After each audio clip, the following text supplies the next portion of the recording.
right, 25 minutes before 11 o'clock. Thank you for tuning in this Wednesday morning. John Fuller is in the studio. John is an attorney here in Ocala at the law firm of Fuller & Fuller. This portion of AM Ocala Live is called Legally Yours because this is when John comes in to answer your questions about the law. And it could be anything from an automobile accident to maybe you were arrested, something like that. Call early in the show is my recommendation because sometimes questions require a little bit lengthy of an answer. So please call early. The number to call is 622-9622. And if your calendar shows that today is Wednesday, November 19th, 2014, then you're listening to a live show. 622-9622. Do not hesitate to call. Don't worry about interrupting us. We want you to call. And good morning, John. How are you doing? Great. Good morning, Larry. How are you today? So it's still cool out there, I can tell. Yes, sir. I just hope all our listening friends who may be out and about today are staying nice and warm. It's wintertime. There's some crazy things that you could file a lawsuit on regarding the weather. Who'd you blame it on, though? You couldn't. Oh, I don't know about that, but I tell you, I really feel for the folks up north. I saw some things on television last night of trying to dig out. Yeah. And having lived in Florida all my life, I really can't relate to that. But I don't think I'd like it. Yeah. I remember it when I was a kid, but I didn't drive a car. I didn't drive a car until I moved here. That's how young I was when I moved here. But you were old enough to shovel snow? I was old enough to shovel it and walk through it. And there was a photograph or a video this morning of Buffalo, one of the main throughways. Yes. Holy mackerel. That's a lot. Yeah, I know it. We've been to Buffalo a lot. We used to change there when we would go visit family in Canada. And I never saw Buffalo in the wintertime. And I'm convinced now I don't want to. But anyway, it is nice to be with you live. If callers have any questions that pertain to the legal system, we may not always know the answer. We try to direct you to a helpful source if we can. If it's an area that we practice in, I specialize in civil trial practice and in business and commercial litigation. Janet focuses her practice, Janet Fuller, who's my partner and, as you said, my wife. Janet focuses her practice on Social Security disability cases, and she was, before she went to law school, graduated I think in 1987 or 88, so she's been a practicing lawyer a long time. She also was a registered nurse who worked at Shands Teaching Hospital for 7 years, and so has a good background and understanding of medical procedures and that sort of thing that is helpful in reviewing medical records for people who have Social Security disability. She also certainly does that in my cases where I represent people who have been hurt in automobile accident cases or things of that nature. Yeah. There was a story this morning about a woman. She was, I think, in her 30s, and she died from an automobile accident.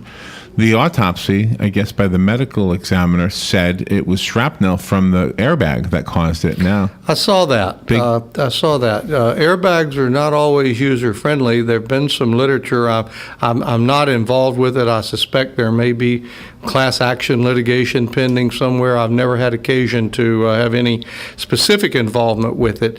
But I've had several cases, more than several, quite a few, where people had some degree of injury from their airbag from the deployment. Bag itself, Now in the big picture of things, the airbag probably saved their life or saved them from terrible injury, but there was significant bruising.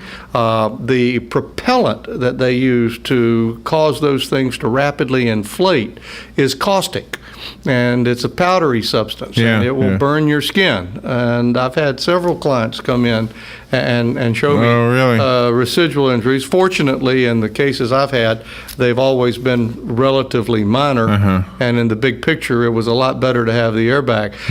The problem is I don't know what the protocol or requirement for checking those things. I don't know. Yeah, really. You buy a vehicle. Yeah. It has Just an airbag. assume, yeah. You take it in for periodic servicing. They change the oil, they lubricate it, change the filters, rotate the tires, whatever they do. I have no idea if there is a way to check. Of course, I'm the least mechanical person in the whole world. I thought I was. I thought that was me. Yeah, it's pretty pitiful when I try to do something mechanical. Let me go to the phone. I needed to give you the signal. The phone number is 622-9622. We do have somebody waiting right now. Great. Good morning. You're on the air with John. Yes, good morning, Mr. Fuller. Good morning. Good morning to you. It's great to hear from you. I hope everything's going well with you. I got the fireplace on right now. You definitely have your priorities in order. I envy you. Right. See, it's common practice that a lawyer will get 1/3 of the winnings of a particular case. Is that like a federal rule or law, and can that be negotiated down? Well, that's a very good question, and let me address that. The Florida Supreme Court, you're talking about contingency fee cases. And you're talking about them in personal injury cases, because medical malpractice has its own set of rules, and it's a hybrid thing, and I'm not going to address that in answering your question. I'm going to focus on what you ask. The answer is that the Florida Supreme Court, which supervises, disciplines, and sets the rules regulating professional conduct of Florida lawyers, have adopted a standard uniform contingency fee contract form. In that, it is allowed that if a person is hurt and there is an at-fault party and they have a negligence claim, if they hire the lawyer and sign the contract, if they make a recovery before having to file a lawsuit, then the lawyer's share for payment is 33 1/3%. If they are not successful in negotiating a satisfactory settlement before having to file the lawsuit, and they file a lawsuit and thereafter the lawsuit is ultimately settled or a jury returns a verdict, the fee after doing that additional work then is 40% of the recovery. If after obtaining a verdict and a judgment, one of the parties takes an appeal, and after the appellate court hears the case and resolves the final opinion, if there is a recovery made after the appellate process is over, then the lawyer is entitled to be paid 45%. So the three operative percentages at different stages of litigation are 1/3, 40, and 45%. Now, the important thing to keep in mind is that if there is not a recovery made, the lawyer doesn't get paid a penny. The lawyer advances all of the costs for the lawsuit. It costs nearly $400 simply to file the lawsuit. Wow. If you want to talk to the treating physician, they normally charge, on average, $800 an hour or more for a 15 or 20-minute conference with a lawyer to talk about the client who's their patient. If you ask to get medical records from hospitals and doctors, they charge copy costs. The court reporter, if you take depositions, the court reporter gets paid a per diem for showing up, and then if you type up a deposition, you have to pay them so many dollars for each page of transcript that they transcribe. Wow. And a deposition that lasts 3, 4, 5 hours could easily be $1,000 for the transcript. And that doesn't count your long-distance phone calls, your computerized legal research, travel, if the witnesses are out of town and you have to travel. So the lawyer is fronting all of these costs. Wow. Now, if the case is settled or won and a recovery is made, he or she gets reimbursed those out-of-pocket expenses to prosecute the case. If the case does not yield a recovery, the lawyer then absorbs that. You're out that money. That's right. The client does not have to reimburse the lawyer for those costs. Wow. So the lawyer has the risk factor of not getting paid. He's doing all the work without any cash flow while the case is pending, and some of these cases take 1-2 years from the date of the accident until the person who's injured reaches maximum medical improvement, and it is at issue to go to a trial.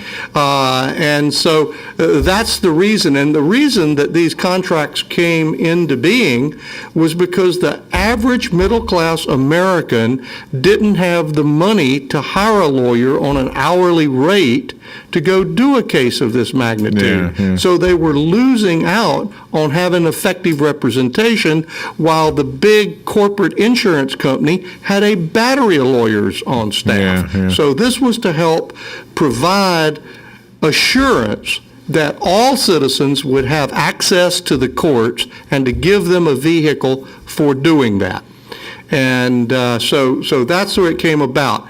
The Supreme Court also adopted a statement of client's rights that has to be reviewed and signed by the client at such time as the client is presented with one of these contingency fee contracts. It spells out what their entitlements are, that they have 3 business days after they sign the initial contract to rescind it for any reason.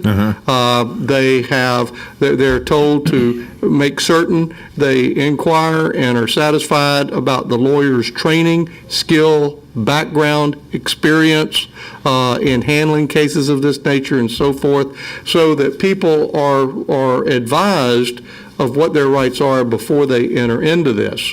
And if someone comes to a lawyer and says, I don't want to sign one of these contingency fee contracts, but I want to pay as I go, and some lawsuits that are litigated on an hourly rate basis could have fees that exceed $100,000 because of the, especially when you involve the court costs with it.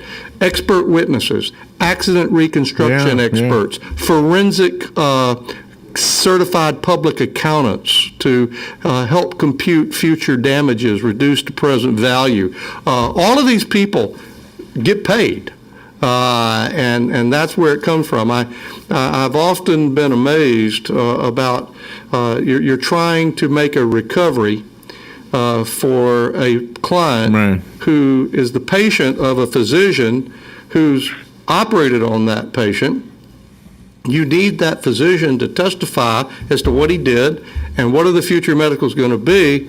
And sometimes it appears that they feel that the lawyer who's representing the client is somehow the enemy, and they're not always. And this is not a generalization, because I have a wonderful working relationship with many, many, many of our local physicians and their offices. But their ability to have their unpaid fees paid come from suing the negligent party who ran the red light or whatever happened, and without the medical evidence to document the nature, severity of the injury, the type of treatment, the surgery, the cost, the future medical needs, the future surgical needs, what kind of limitations does this person now suffer from, all of those things. It should be, something where you bring all the facts before a jury so they can make a very good, informed decision. John, we have to take Thank you for clarifying that. Thank you, Hugh. Do you have a follow-up question? Because I'll need to ask you to hold through the break. No, that's fine. The answer to that was wonderful. Okay. Thank you. Thank you, Hugh. All right, we do need to take a little break, and we'll be right back. But your phone calls are an important part of this. We just learned a lot from one question. So that's what I love. I love when we learn from your questions. The number is 622-9622. We'll be right back with John Fuller after this. The weather is brought to you by myfwc.com. Safe boating is no accident. It'll be partly sunny today with highs ranging from 57 in the northernmost part of the zone to 67 in the south. Tonight, mainly clear and cold. Lows ranging from the low 30s inland to the upper 40s on the coast. Tomorrow, partly sunny with a high between 64 and 71. For Friday, partly sunny, high 69 to 75. From the Florida Weather Center, I'm meteorologist Joe Lundberg.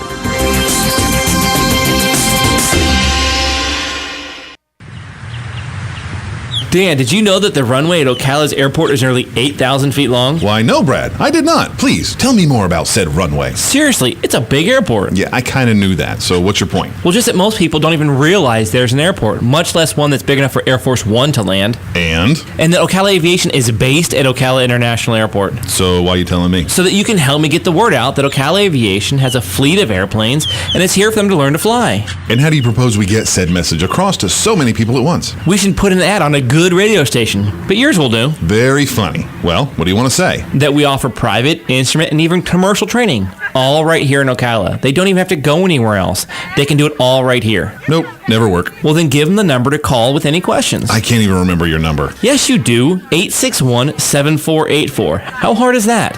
Okay, I'll call you next week and we'll get it started. Can you remember the number this time? Yes, 861-7484. Good boy. All right, thank you for waiting. Just about 11 minutes actually before 11 o'clock. John Fuller is here. The phone number is 622-9622. Just to repeat the date, it is November 19th, 2014. If that's the date on your calendar, you are listening to a live show and you are invited to call in and ask John a question about the law or anything legal of circumstances like the question we just had. 622-9622 is the number, and before the end of the show, we'll give you John's number at his office. You know, I really want to say what you commented on just before we went to break. It is very appreciated that our listeners, number one, listen to our program. Yeah. Number two, take the time to call in, because I'm always pleased and impressed by the excellent questions that they ask, how knowledgeable they are about the system, or at least how knowledgeable they are about questions in the system that they need. And that's really it sure makes the show go a lot quicker and a lot easier when we have someone who lets us know what are their questions, what are they interested in. And just to underscore the importance of what you just explained, I can't tell you how many times I've known somebody in that exact same circumstance that felt that 33% or whatever it was a ripoff. And you just explained that it's not. I mean, there's a lot of money that you put out before you ever get to the bottom line, which may fall right back on you. Right, precisely. And that's what the Supreme Court and every court of Florida recognizes this concept that you say, well, you go hire a lawyer. Well, if you come in and you're looking at having to spend $20,000, $30,000 in expert witness costs to work up the case and work 2 years before you have a chance of being paid, and there is absolutely no guarantee and no certainty when a jury trial is involved. No lawyer can predict what a jury is going to do, even in the best of cases or the worst of cases. You never know. And if you look at a case and it turns out that there are facts that you didn't know that come to light when you're in trial, that's a bad feeling. So when a company has an attorney on retainer, that is different than what we're talking about, right? Yeah, most people have some form of liability automobile insurance, and your insurance company provides you with a lawyer at their expense. So if you're being sued, you put your insurance carrier, your automobile insurance carrier, on notice, and they provide you with a lawyer, and they pay the court costs. And if you have a judgment against you, they pay that judgment up to the extent of your policy limits. So if you have a $100,000 policy and you have a $100,000 verdict, they pay it. If you have a $10,000 policy and a $100,000 verdict, they pay $10,000, and you're out there exposed with a $90,000 judgment debt against you. Oh, wow. Does that affect your credit? Yes, it's a judgment. They can go. But I mean, a judgment would give you bad credit? They can levy on it. They can, other than something that is exempt, like your homestead or something, they can garnish wages. They can levy on your car, your boat. Wow. You have another phone call, too. Good morning. You're on the air with John Fuller. Hey, this is Bruce. What I do is had a lawsuit against me University City Post Supply in Gainesville, which I own and sold when I get around this curve here. And so what happened is General Electric sued me after I sold the corporation, and they made a nuisance of it, and they called me back 3 times up there to court in Gainesville, and each time they dropped the case. Now, what could I have done with that? Finally, they just made a nuisance out of it, that I owe the money, but I didn't owe the money. I sold the corporation. Now, what could I do with the General Electric on that? Well, I assume you were represented by a lawyer in it, and he would be in a better position to advise you specifically on that. The Florida law does provide that if a party files a lawsuit that is frivolous and completely devoid of merit, and you defend and you prevail, you can seek attorney's fees under Florida Statute Section 57.105 against the individual who brought the frivolous lawsuit and the lawyer who brought it on his behalf. Yeah, that's very interesting. And not only that, several times I was sued. Hello? Yeah. Yes. Did you talk? Well, let me ask you this. Did you talk to your lawyer about it? I was sued for the shopping centers by these frivolous people would say they fall and they hurt themselves. And every time I go to court, and I had to be a witness, I was a witness, their owner, and as I went to court, these people, that's what they did for a living. They went in there, and my lawyer, I had a good lawyer, and he found out that this woman had been suing people up in Virginia and that. So we went to court, and a witness, and of course, is a good lawyer, why we won our case, because this woman just absolutely, that's what she did for a living, go to work and find out faults in different areas and different places. And my lawyer found all the way up in Virginia a case where this woman had been doing this regular, and so consequently, well, then the system worked well for you then, and I'm glad that you had a good result, and it also bespeaks what I've said in the very beginning. The law requires you to defend yourself, and people who try to avoid the expense of hiring competent counsel usually end up with the same kind of problems as if I tried to fix my own car. So thank you for calling. And you do have another phone call. Good morning. You're on there with John. Good morning. I don't have anything to do with John here, but I think that last caller, if it's the person I think it is, just celebrated his 98th birthday. Wow! If that's the case, good for him, and happy 98th birthday. Happy birthday! And if it's whom I think it might be, he is. I grew up in Ocala, been here all my life. And I know him, don't know him well, but I hold him in great esteem and the highest respect. And I did not recognize his voice, but let me add my happy birthday to you, Bruce, and God bless you. Same here, yeah. So I saw that in the paper too, yeah. Well, what a great way to end the show, I guess. It was on a happy birthday note, huh? That's wonderful. He's just an amazing person, and I literally have known him since I was 6 or 7 years old, going out to Silver Springs. I used to dive. I was a scuba diving student of Newt Perry's, and would go to the springs when they were filming some of the sea hunt stuff. Oh wow! And he was underwater there, and it was a wonderful time to be growing up in Ocala in the 1950s and 1960s. And he's been an integral part. He's a brilliant fella, and we wish him well. And a legend, I think, in our town as well. Well, right now we're just less than 2 minutes away from wrapping it up, so we need to give out your phone number so people can call you at your office. Yes, if you do have a case or think you have a case and want to talk with us about representing you or advising you, we would be happy to meet with you.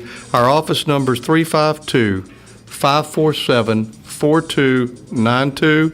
We also have a toll-free number if you're out of town. It's 855-534-2565. The law firm is Fuller & Fuller, and we would welcome the opportunity to talk with you personally if you think that we have a case or a legal claim.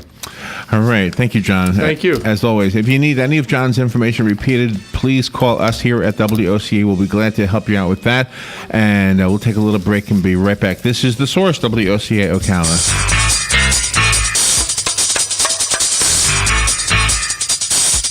Broadcasting from the Paddock Mall Studios, this is WOCA, Ocala, Gainesville, The Villages, 1370 AM, 96.3 FM, The Source. The weather is brought to you by myfwc.com. Safe boating is no accident. It'll be partly sunny today with highs ranging from 57 in the northernmost part of the zone to 67 in the south. Tonight, mainly clear and cold. Lows ranging from the low 30s inland to the upper 40s on the coast. Tomorrow, partly sunny with a high between